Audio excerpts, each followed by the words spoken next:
মহারাজ ঋক্ষরাজ, আপনি এখানে হঠাৎ? মহারাজ কিশোরীর সঙ্গে দেখা করার ছিল। উনি এখন কোথায়? আসুন।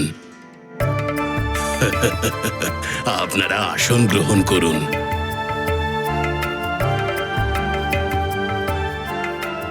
আমি মহারাজের কাছে সংবাদ পাঠাচ্ছি।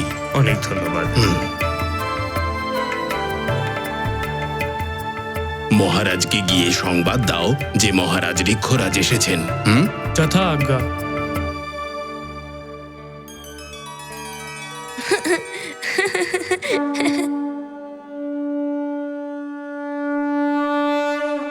जय राम भक्त हनुमान, जय राम भक्त हनुमान, जय राम भक्त हनुमान। निश्चल प्रेम की सुग्रीव दादा, मुस्कान दिए सुग्रीव को बाल हनुमान। भगत भगत को गया जान, बैर भाव भया अंतर्धान। बाल रूप के हनुमत देवा फिर सचिव रूप में करेंगे सेवा। मुक्ति दिलाए जन्म मरण से, सुग्रीव मिलाए श्री राम चरण से। সুগ্রীব দাদা, মারুতি তোমার সাথে দেখা করে খুবই আনন্দ পেয়েছে। আমিও তোমার সঙ্গেই দেখা করতে এসেছি মারুতি। পুত্র মারুতি,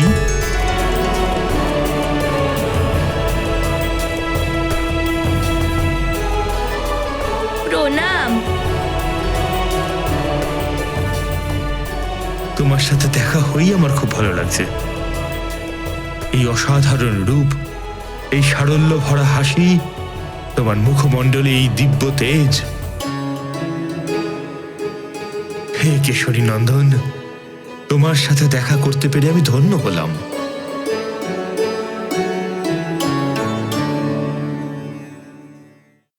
পুত্র সুগ্রীব, আমি যে উপহারটা এনেছি সেটা নিয়ে এসো।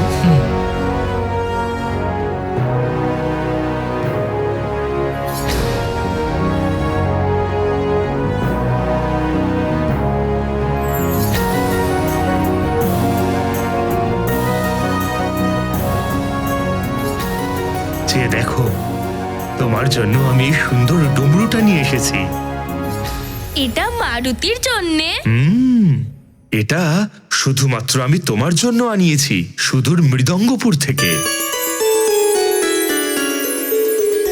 শিব ভক্তদের নগরী সেটা। ওখানে ভীষণ সুন্দর সুন্দর ডমরু তৈরি হয়ে থাকে। এর ধ্বনি ভীষণ শ্রুতিমধুর হয়। ভগবান শঙ্কর এর শব্দ শুনলে ভীষণ প্রসন্ন হন। আর এটাই কিন্তু ওনার সবচেয়ে প্রিয় বাদ্যযন্ত্র।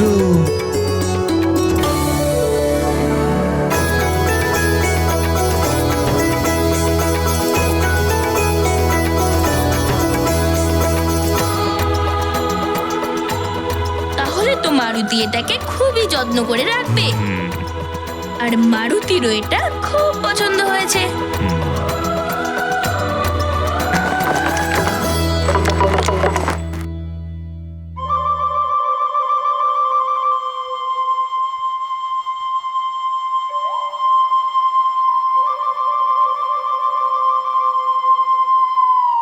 আচ্ছা সুগ্রীব দাদা, বালি দাদা কেন এলো না?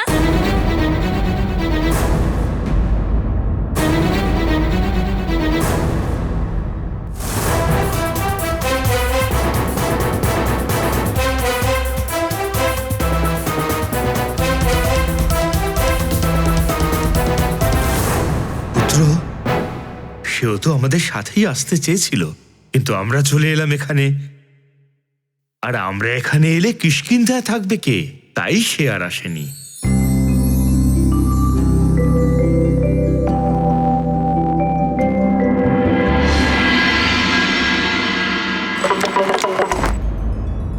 ঈশ্বর করুন আপনার সভা নির্বিঘ্নে সম্পন্ন হোক, আর অসুরদের আতঙ্ক থেকে আমরা সবাই মুক্তি পাই। প্রণাম মহারাজ। কিষ্কিন্ধার নরেশ তার পুত্র সুগ্রীবকে সঙ্গে নিয়ে হাজির হয়েছেন। ওনাকে বলো আমি এক্ষুনি উপস্থিত হচ্ছি। যথাজ্ঞা মহারাজ। আমাকে যেতে হবে।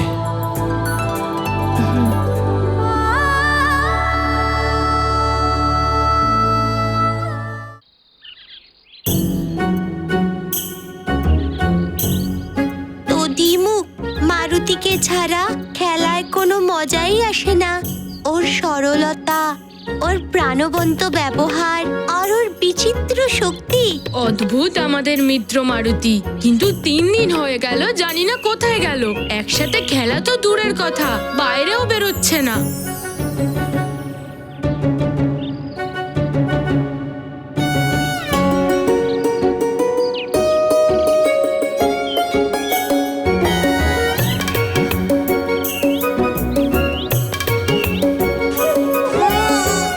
সুসেন, এরকম কেন করছো? কেন বৃক্ষকে ধাক্কা দিচ্ছ?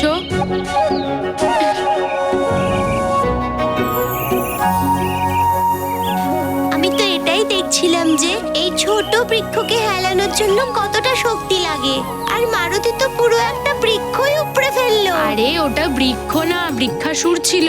আর এটা সাধারণ বৃক্ষ। আর তুমি মারুতি নয় সুসেন, এটাকে নাড়াতেও পারবে না। যাই বলো না কেন দধিমুখ, মারুতি তো নিজেই একটা শক্তির উৎস। মনে আছে মারুতি কিভাবে বৃক্ষাসুরকে আছাড় মেরেছিল?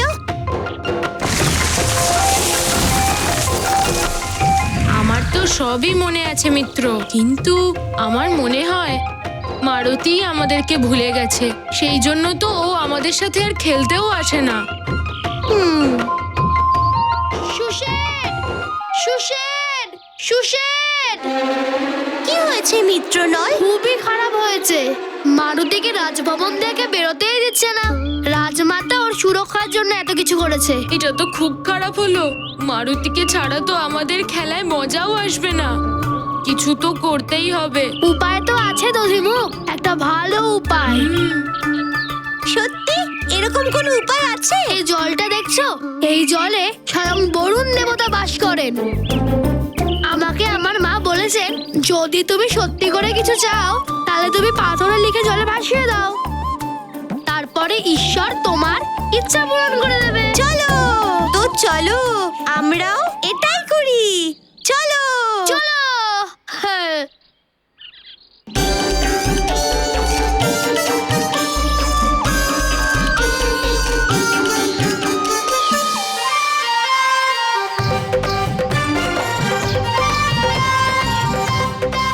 হে ঈশ্বর, আমাদের ইচ্ছে যে আমাদের মিত্র মারুতি আবার যেন আমাদের সাথে এসে খেলা করে।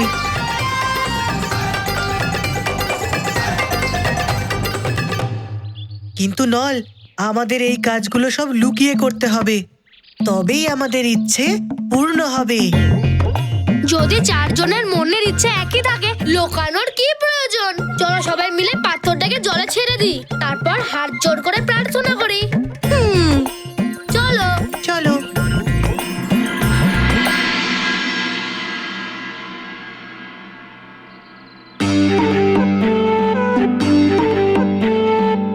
হে জলে থাকা বরুণ দেব, আমাদের মনস্কামনা পূরণ করুন। আমাদের আমার মিত্র মারুতির সাথে দেখা করিয়ে দিন।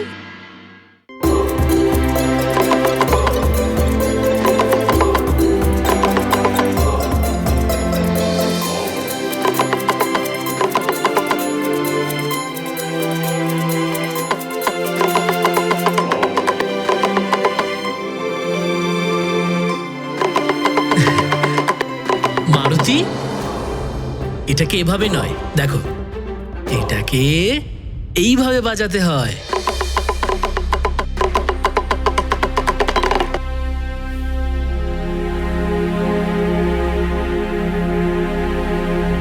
প্রণাম কিষ্কিন্ধা নরেশ, আপনাকে স্বাগত। সর্বদা সুখে ও শান্তিতে থাকুন মহারাজ কেশরী। আপনাকে প্রতীক্ষা করতে হলো, তাই দেরি হওয়ার জন্য আমি ক্ষমা চাইছি। দেরি কোথায় হলো মহারাজ কেশরী? আপনার পুত্রের সুমধুর হাসিই আমাকে স্বাগত জানিয়েছে।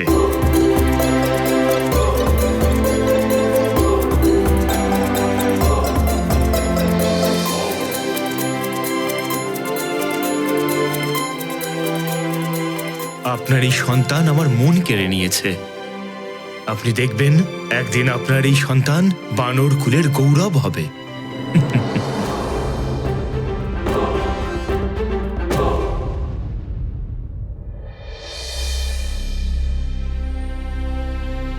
কিন্তু আপনার এই তেজস্বী পুত্রের সাথে আমার পুত্র বালি যে দুর্ব্যবহার করেছে, আমি সেই জন্য আপনার থেকে ক্ষমা ভিক্ষা চাইছি।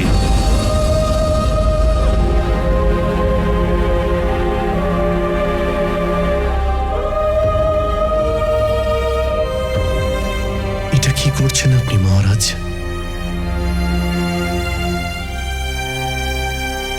আপনি তো আমার অধিষ্ঠাতা, আমার অগ্রজ। আপনার আমার কাছে ক্ষমা চাওয়ার কোনো প্রয়োজন নেই মহারাজ। হ্যাঁ, মাও এটা বলে যে বড়রা আশীর্বাদ দেয় আর ছোটরা তাদের কাছে ক্ষমা চায়।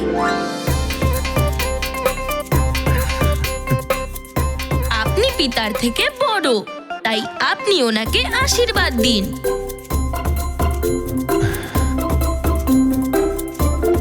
পুত্র মারুতি, খুবই ভালো সংস্কার এবং শিক্ষা দিচ্ছেন তোমার মা তোমাকে। সর্বদা ওনার আজ্ঞার পালন করো।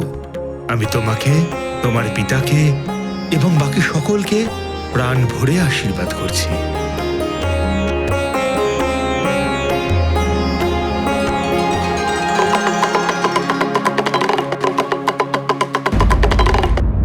কিন্তু বালি খুবই অনুচিত ব্যবহার করেছে আপনার পুত্রের সাথে। মহারাজ, ও তো এখনো বালক, ওদের কথার গুরুত্ব দেওয়াই উচিত নয়। আর এমনিতেও ওটা তো প্রতিযোগিতাই ছিল। কিন্তু এই প্রতিযোগিতাটার জন্যই তো আপনার পুত্র মারুতির প্রাণ সংশয় হয়েছিল, যার জন্য আমি খুবই দুঃখিত।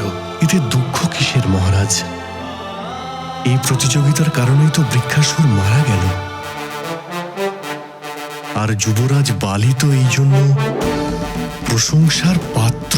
মহারাজ কেশরী, এই কথাগুলো বলে আপনি আমার মনের বোঝা হালকা করলেন। মহারাজ, শত্রুতা আর হিংসার জন্য এই সংসারে দানব, দৈত্য আর রাক্ষসে ভরে রয়েছে। আমরা বানররা আর ঋক্ষকুলেরা মিলে অনেক বড় বড় কাজ করতে চাই।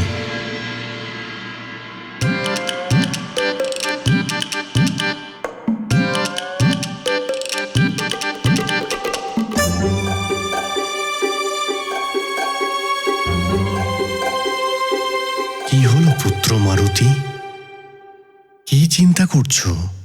পিতা, মারুতিও তো অনেক বড় বড় কাজ করবে, তাই না?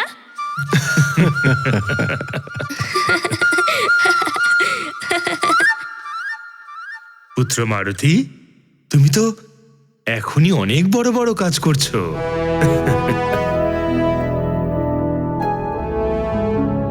হ্যাঁ পুত্র, যখন আমি বাইরে যাব তখন আমার অনুপস্থিতিতে এখানকার দেখাশুনো আর সুরক্ষার দায়িত্ব তোমাকেই নিতে হবে পুত্র। এখানকার রাজা, সেবক আর সংরক্ষক তুমিই তো হবে পুত্র।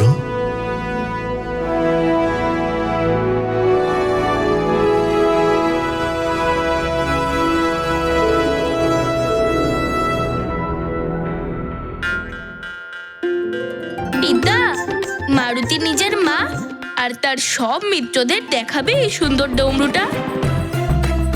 আমি যাব পিতা। যাও পুত্র।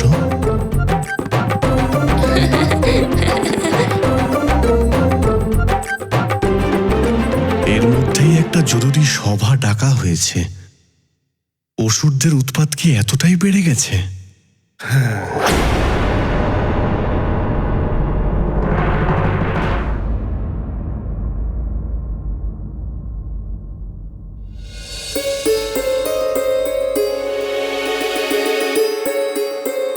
মারুতি, এখানেই তো বসিয়ে গিয়েছিলাম, আবার কোথায় চলে গেল? ভবনের বাইরে চলে যায়নি তো আবার? মারুতি! ডমরু বলে ডাম ডাম ডাম, মারুতি বলে বাম বাম বাম, মারুতি বলে বাম বাম বাম। মা, এই দেখো কত সুন্দর ডমরু, তাই না? এটা আমাকে সুগ্রীব দাদার পিতা দিয়েছেন।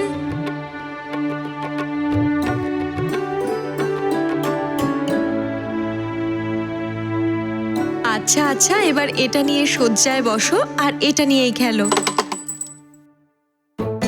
আরে হ্যাঁ মা, পিতা তো ওনার সামনে মারুতির খুবই প্রশংসা করছিল যে মারুতি বৃক্ষাসুরকে মেরে ফেলেছে।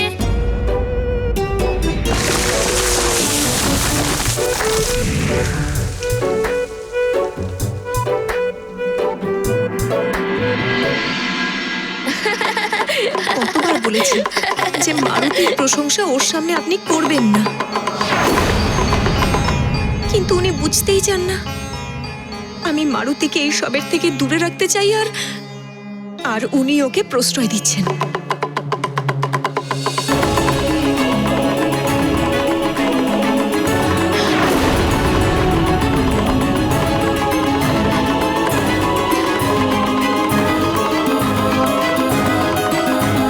দেখো পুত্র, তুমি এই ভবনের থেকে বাইরে যাবে না। মারুতি, বাইরে কে কেমন কে জানে বলো? সবাই ভালো হয় না যে তোমার ভালো চাইবে। তোমার বড় বড় কীর্তিকলাপের কথা শুনে অনেকেই তোমাকে ঈর্ষা করে,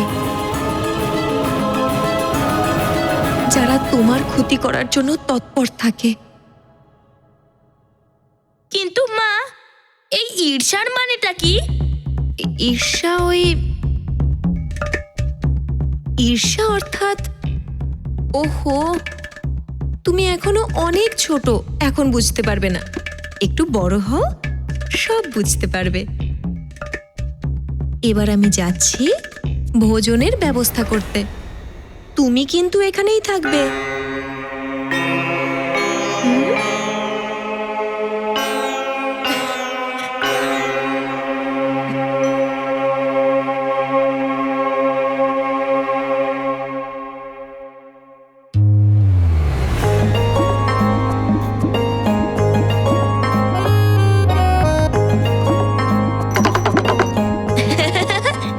মিত্র, এবার আমি কি খেলবো তুমি বলো মারুতিকে।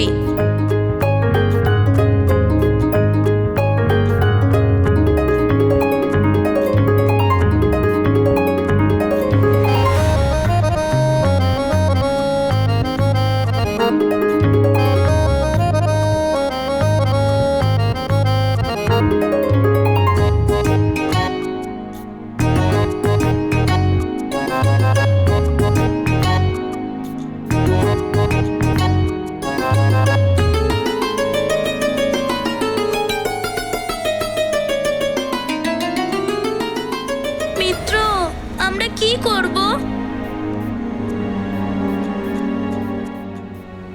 এই অসুরেরা ভীষণ আতঙ্ক ছড়িয়ে রেখেছে। ঋষিদের বাঁচা দুষ্কর হয়ে উঠেছে। যজ্ঞতে রক্ত আর হাড়ের হোম করছে। এই সব অত্যাচারের বিষয়ে কথা বলবার জন্যই পম্পাসরে একটা সভার আয়োজন হয়েছে। এগুলো তো থামাতেই হবে মহারাজ।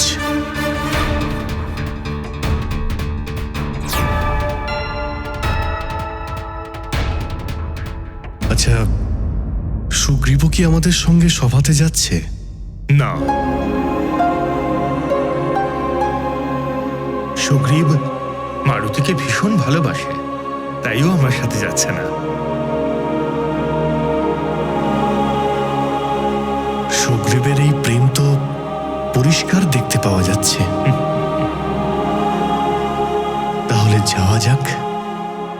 আপনি আপনার প্রাসাদের সুরক্ষার ব্যবস্থা করে রেখেছেন নিশ্চয়ই।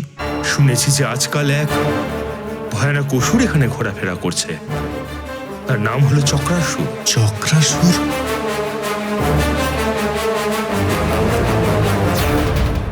এই অসুর আবার এখানে কোথা থেকে এলো? কে এই চক্রাসুর? মহারাজ কেশরী, কিষ্কিন্ধার সুমেরু থেকে শুরু করে দণ্ডকারণ্য অবধি ভীষণ গভীর জঙ্গল। আর এই জঙ্গলে পাতাল থেকে আসার জন্য গোপন একটা রাস্তাও আছে। এই রাস্তা দিয়ে এসেই এরা উৎপাত সৃষ্টি করে।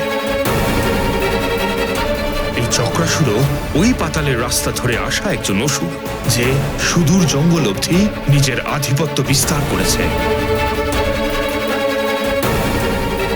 যাকে সে নাম দিয়েছে চক্রানগরী। ভীষণ মায়াবী সে।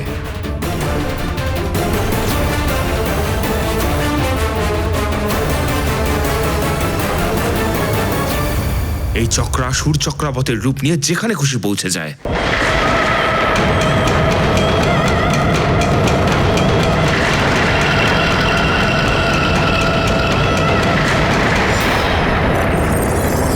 আর তার প্রকোপে বড় বড় বৃক্ষ খড়কুটোর মতো উড়ে যায়। কেউ ভুল করে যদি ওর চক্রাবতের মধ্যে পড়ে যায়, তার বাঁচা একেবারে অসম্ভব। আর তাই আমাদের খুব সাবধান হয়ে সব কাজ করতে হবে।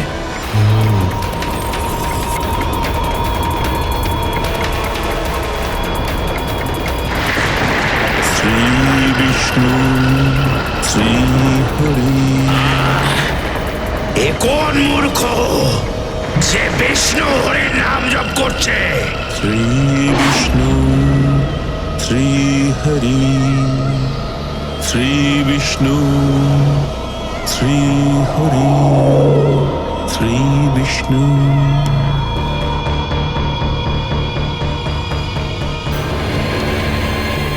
শ্রী হরি। শ্রী বিষ্ণু শ্রী হরি। শ্রী হরি। এই মূর্খ সাধু, বন্ধ কর তোর এই হরি হরি বিষ্ণু বিষ্ণু। কে হে তুমি, যে আমায় শ্রীহরির নাম নিতে বারণ করছো? আমি চক্রাসুর, আর চক্রাসুরের ফাঁদে একবার যে পড়েছে সে শেষ হয়ে গেছে। যদি তুই এই ফাঁদে না পড়তে চাস, তাহলে এই হরি আর বিষ্ণুর নাম করাটা বন্ধ কর, বন্ধ কর। হরি নামের জপ। তুমি মূর্খ, তাই তুমি শ্রীহরির নাম জপ করতে আমায় বারণ করছো? আরে তুমিও আমার সাথে শ্রীহরির নাম জপ করো, তোমার এই রাক্ষস জন্ম থেকে মুক্তি হবে। মুক্তি তো তুই পাবি এই সাধু জন্ম থেকে, তাও অতি দ্রুত। যদি তুই এই হরি আর বিষ্ণুর নাম করাটা বন্ধ না করিস, তাহলে আমি মেরে দেব তোকে। ও, আমি তো ভয় পেলাম। নাও, আমি চুপ করে গেলাম। আর কখনো আমি নেব না শ্রীহরির নাম। বুদ্ধিমান তুই, না হলে আজ তোর মুক্তি নিশ্চিত ছিল।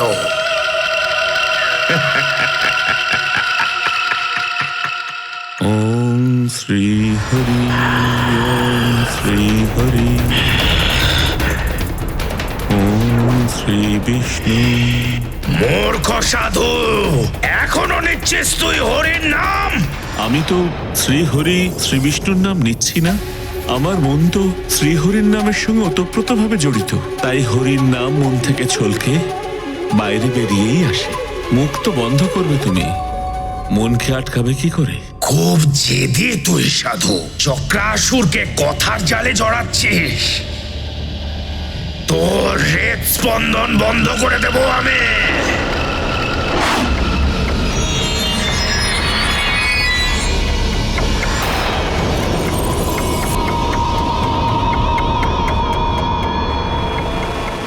ওম শ্রী হরি।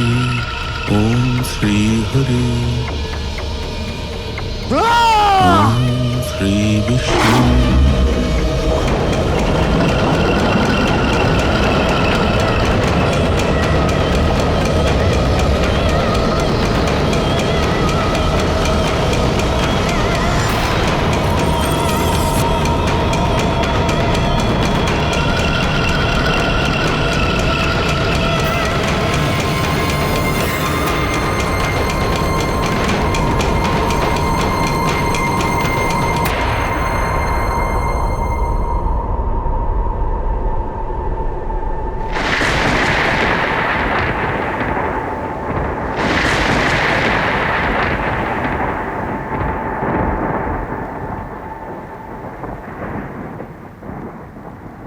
মারুতি,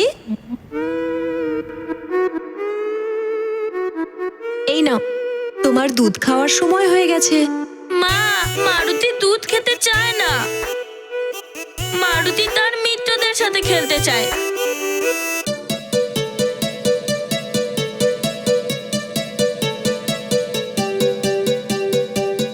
মারুতি, জেদ করতে নেই পুত্র, নাও দুধ খাও।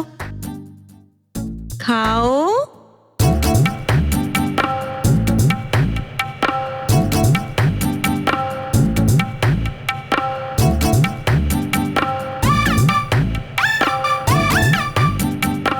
কি হয়েছে পুত্র, দুধ খাচ্ছ না কেন? মা, তুমি যেটা বলো সেটা মারুতি মেনে নেয়। তোমার কি মনে হয় না যে মারুতি যেটা বলে সেটাও তোমার মেনে নেওয়া উচিত? মারুতি, মা, তুমি বুঝতে পারছো না মারুতি নিজের মিত্রদের ছাড়া কতটা উদাস?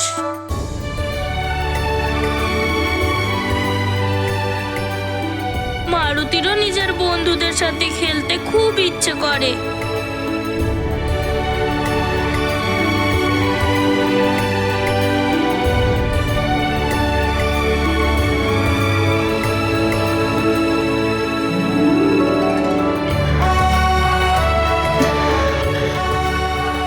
আচ্ছা ঠিক আছে, মা সেবকদের বলে তোমার সমস্ত বন্ধুদের এখানে ডেকে নেবে।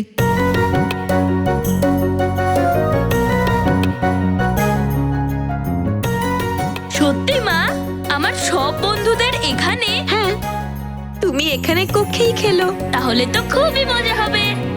মা, তুমি ভীষণ ভালো।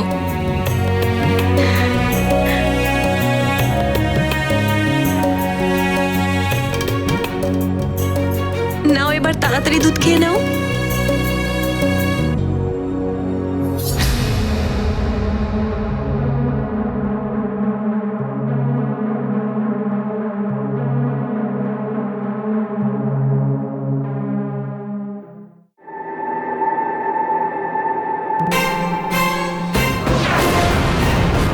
দরজা খোলো দাদা।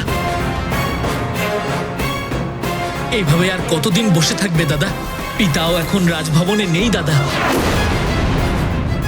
দ্বার খোলো দাদা, তুমি দ্বার খোলো।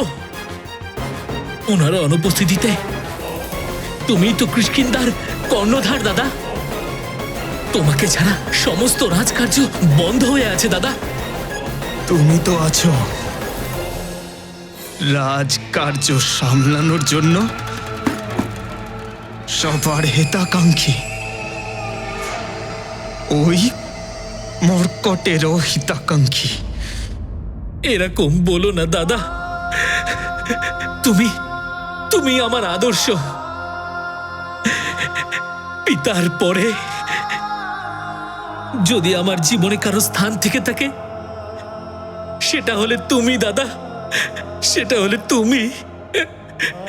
দ্বার খোলো দাদা, দ্বার খোলো। ওই মর্কট আমার মতো মহানতমকে বাঁচিয়েছে। একবার না, দুবার। সবার সম্মুখে তুচ্ছ হয়ে গেলাম আমি ওর কাছে। এভাবে জীবিত থাকার থেকে ভালো হতো এই বৃক্ষাসুর যদি আমায় মেরে ফেলতো। আমার আত্মসম্মান, আমার গৌরব, আমার শক্তি সব ধ্বংস করে দিয়েছে ওই মায়াবী মর্কট। ঘৃণা হচ্ছে আমার নিজেকে, ঘৃণা। দাদা, যদি মারুতির জায়গায় তোমার কোনো বন্ধু যদি থাকতো কিংবা আমি নিজে থাকতাম তাহলে সেটাই করতাম যেটা মারুতি করেছে। ও তো তোমাকে সাহায্য করেছে, তোমাকে ও অপমান করেনি। সুগ্রীব,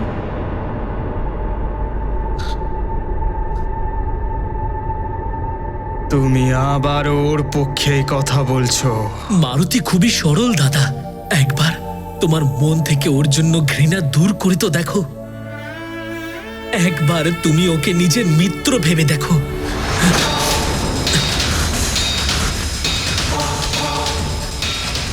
ও আমার মিত্র হতে পারে না, কোনো দিনও না। ওর মুখ দেখতে আমার ভালো লাগে না।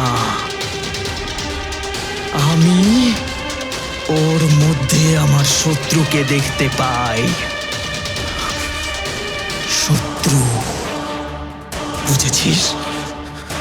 যা, তোকেও কখনো কখনো ওই মায়াবী মর্কটের মতোই লাগে। সরে যা, সরে যা। ওই মর্কটের বা ওর হিতাকাঙ্ক্ষীর আমার কোনো প্রয়োজন নেই এখানে। সরে যা,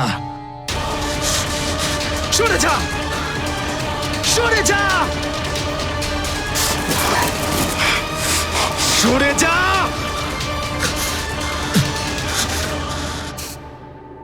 সরে যা, সরে যা, চলে যা এখান থেকে।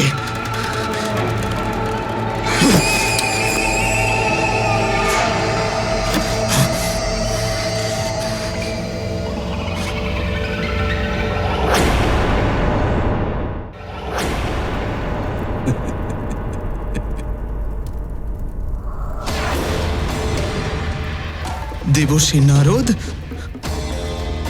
আপনি আপনি ভেতরে কি করে এলেন? বন্ধ ঘর আর বন্ধ দরজা আমাকে আটকাতে পারে না। 3 লোক আর এই সৃষ্টির কোনো জায়গা এমন নেই যেখানে নারদ না পৌঁছতে পারে। আর এমন কোনো মনও নেই যার রহস্য নারদ পড়তে না পারে। যা হচ্ছে, যা হতে চলেছে, ভগবান নারায়ণের কৃপায় সবই জানতে পেরে যাই আমি। নারায়ণ নারায়ণ।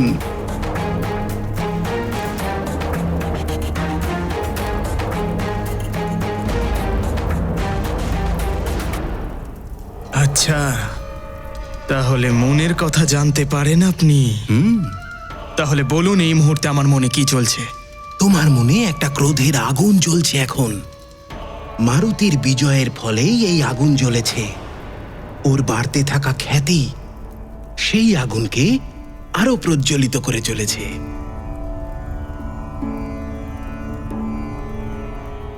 এই বিনার তারগুলো দেখছো বালি? এদের বেশি টান দিলে এরা ছিঁড়ে যায়, আর যদি ঢিলা করে দাও তাহলে বাজে না, বেসুরো হয়ে যায়। ঠিক সেই রকমই অভিমানের ক্ষেত্রেও ঘটে। অধিক হয়ে গেলে মানুষকে অহংকারী করে তোলে, আর আত্মসম্মানে আঘাত লাগলে তখন মানুষ নিজের চোখেই ছোট হয়ে যায়। আপনি কথায় ভোলাবেন না দেবর্ষী। এখন আমায় পথ বলুন যে কি করলে আমি সকলের চোখে বালি শ্রেষ্ঠ হয়ে থাকুক, এটাই চাও তাই তো?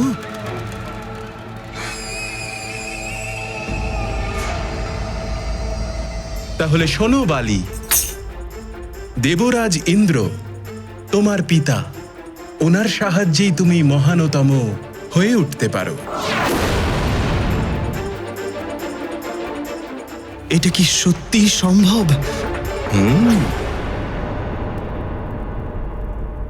আমায় সঠিক পথ বলে দিন দেবর্ষী। মহানতম হওয়াই আমার জীবনের একমাত্র উদ্দেশ্য।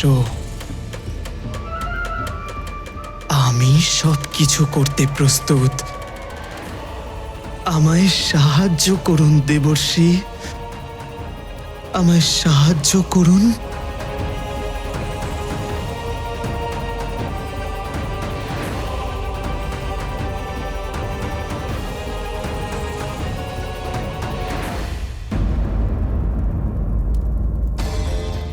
মনে আছে তুমি কিছুকাল পূর্বে শক্তির অভিমানে মত্ত হয়ে নিজের পিতা ইন্দ্রদেবকে অপমান করেছিলে। মহানতম বলুন পিতা, নিজের হিতাহিত বোঝার সামর্থ্য আপনার এই পুত্রের মধ্যে আছে পিতা। আপনি আমায় বিজয়ী হওয়ার আশীর্বাদ না দিয়ে ভালোই করেছেন পিতা। সৃষ্টি কখনোই এটা বলবে না যে আপনার দেওয়া আশীর্বাদের কারণেই আমি বিজয়ী হয়েছিলাম। ওনাকে প্রসন্ন করতে হবে। কিন্তু উনি তো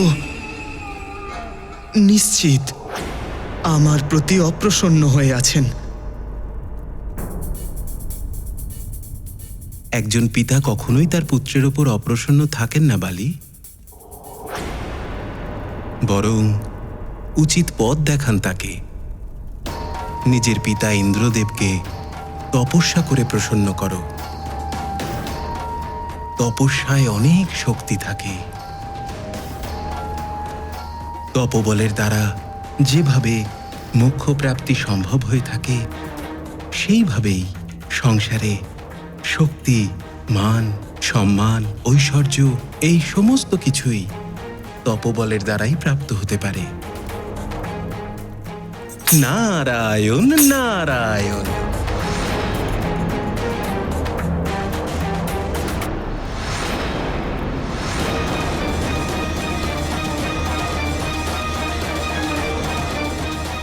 ঘোর তপস্যা।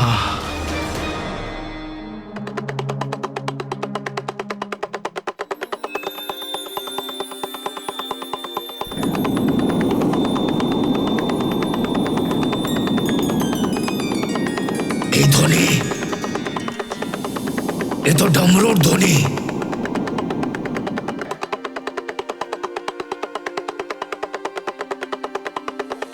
মারুতি, তোমার ডমরুটা কি আমি বাজাতে পারি মিত্র?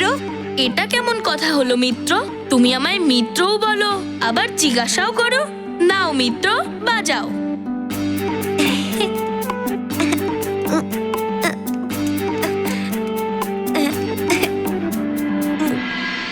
দাও আমি বাজাই।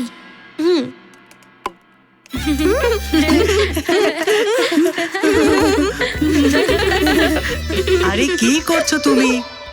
ডমরু বাজানোর জ্ঞানটাও আমার থেকে নিয়ে নাও।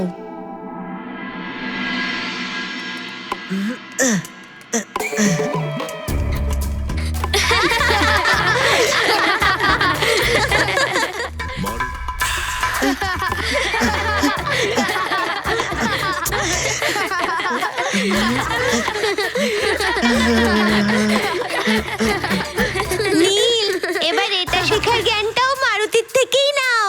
মারুতি, বাজাও।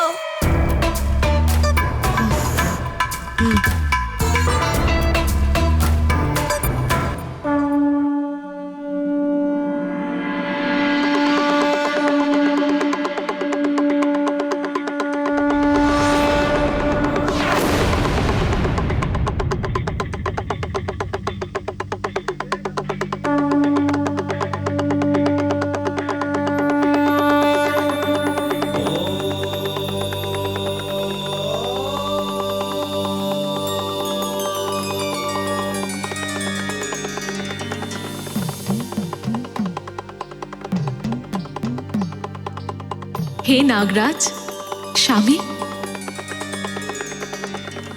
মারুতি কি সুন্দর ডমরু বাজাচ্ছে। যেন মনে হচ্ছে আপনি বাজাচ্ছেন। রুদ্রাবতার হনুমান আর আমার মধ্যে সংসার যতই পার্থক্য করুক, কিন্তু ও তো আমারই অংশ। আমার ডমরু বাজাতে ভালো লাগে, সেই জন্য মারুতিও ভালো ডমরু বাজায়। সত্য কথা বলেছেন আপনি। এবার মারুতি কেমন লীলা দেখাবে? মারুতি যাই লীলা করুক দেবী, তার মধ্যে কোথাও না কোথাও সংসারের কল্যাণই নিহিত রয়েছে। যার সূত্রপাত হবে এক নতুন সংগ্রামের মধ্যে দিয়ে। মারুতি অর্থাৎ আমার অংশ, আমারই প্রিয় বাদ্যযন্ত্র ডমরুর দ্বারা আহ্বান করতে চলেছে চক্রাসুরকে।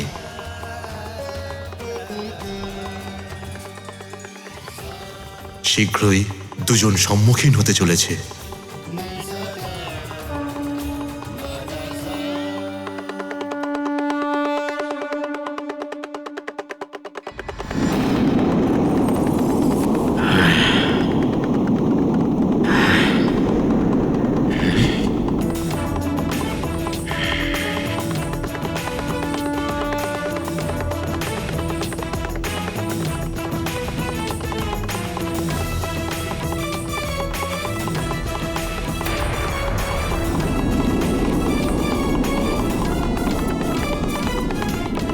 এই ধ্বনি,